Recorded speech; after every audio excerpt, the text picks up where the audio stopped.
నమస్కారం master MK. నమస్కారం master ఈకే. నమస్కారం మాస్టర్ సివివి.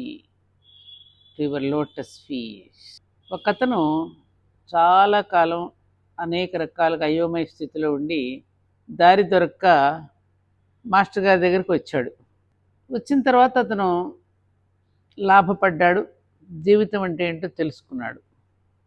ఒకరోజున అడిగాడు మాస్టర్ గారిని, మాస్టర్ మరి నాలాగా దారి దొరక్క జీవిత ప్రయాణంలో చాలామంది ఇలా తిక్కపక్క పడిపోతుంటారు కదా, మరి వాళ్ళందరూ మీ దగ్గరికి ఎప్పటికి చేరుకుంటారు, ఎలా చేరుకుంటారు అని ఒక ప్రశ్న వేశాడు. ఆయన ఏమన్నారు, నీలాగే చేరుకుంటారు, ఎప్పుడు వారికి కాలం కలిసి వచ్చినప్పుడు అన్నారు ఆయన. ఆశలతో, అలాగే ఆవేశాలతో, ఈర్ష్య అసూయలతో, రాగద్వేషాలతో కనపడటమే కాదు కలబడుతున్నటువంటి మనుషులందరూ చాలా రకాలుగా క్షోభపడుతున్నారు కదా, మరి వీరికి శాంతి ఎప్పటికి లభిస్తుంది, ఎలా లభిస్తుంది అన్నది మళ్ళీ ప్రశ్న.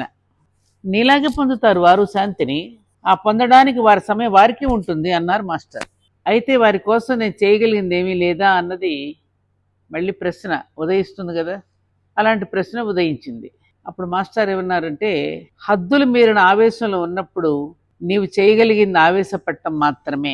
ఆవేశపడితే ఏం జరుగుతుంది అన్నది మాస్టర్ సమాధానం. మరైతే నేను చేయవలసింది ఏమిటి అన్నది ప్రశ్న. మొదటగా నువ్వు చేయవలసింది ఆవేశాన్ని వశంలోకి తెచ్చుకోవడం. అటుపైన ఎవరిని గురించి నీవు బాధపడుతున్నావో వారిని చిన్న చూపు చూడకుండా ఉండగలగడం. మనం కూడా అలాగే చిన్న చూపు చూస్తుంటాం కదా, అలాంటి వాళ్ళని చూసి వీడు ఎప్పుడు బాగుపడతాడో, వీడేంటి ఇలా అయిపోతున్నాడు అన్నట్టుగా చూస్తూ ఉంటాం మనం. నేను చిన్న చూపు చూస్తున్నానా అనేది మళ్ళీ ప్రశ్న ఉదయిస్తుంది. అవును, నువ్వేదో బాగుపడిపోయినట్టు వారేమో ఇంకా బాగుపడినట్టు నీకు అనిపిస్తుందా లేదా? పామరులుగా, అజ్ఞానులుగా, పతనమైపోయిన వారుగా వారు నీకు కనిపిస్తున్నారు కదా, వాళ్ళేదో పాడైపోయినట్టుగా. మరదంతా వారిని చిన్న చూపు చూడటం కాదా? దీనిని విశ్వప్రేమని అనుకోమంటావా అన్నారు మాస్టర్. మరైతే నన్నేం చేయమంటారన్నది మళ్ళీ ప్రశ్న ఉదయించింది అతనిలో. ఇలాంటి సందర్భాల్లో మరి నాకేమిటి, నేనేం చేయాలి? అప్పుడు వారు చెప్పిన సమాధానం, వారిని చిన్న చూపు చూడడం ముందు మానేయి. ఒకప్పుడు నువ్వు కూడా అలా ఉండి ఉన్నవాడివేనన్న సంగతి నువ్వు గుర్తు తెచ్చుకో. అలా ఉండేగా నా దగ్గరికి వచ్చావు. చిన్న చూపు చూస్తూ ఆవేశపడినాడు నీవు అహంకారివి కాగలవేమో, కానీ వారికి సహకారివి మాత్రం నువ్వు కాలేవు. వాడు పాడైపోతున్నాడని నేనేదో బాగుపడినట్టు మనం అహంకార పడతాం, కానీ తెలుసుకునేది ఏముంటుంది దాంట్లో? వారిలో కూడా ఉన్నది దైవమే కనుక వారిని ఆరాధించడం నేర్చుకో. శిలను ఆరాధించినప్పుడే శిల్పి శిల్పాన్ని రూపొందించగలడు, అంతే కదా. శిల్పాన్ని చెక్కేటప్పుడు దానిలో అనవసరమైన దాన్ని తీస్తున్న శిల్పం బయటపడుతుంది. అలాగే ప్రతి మనిషిలోని కావేశాలు రాగద్వేషాలు ఉంటాయి. అవి తీసేసేస్తే శిల్పి కూడా అతడిని ఆరాధించినప్పుడే కూడా శిల్పం తయారవుతుంది, లేకపోతే శిల్పం తయారు కాదుగా.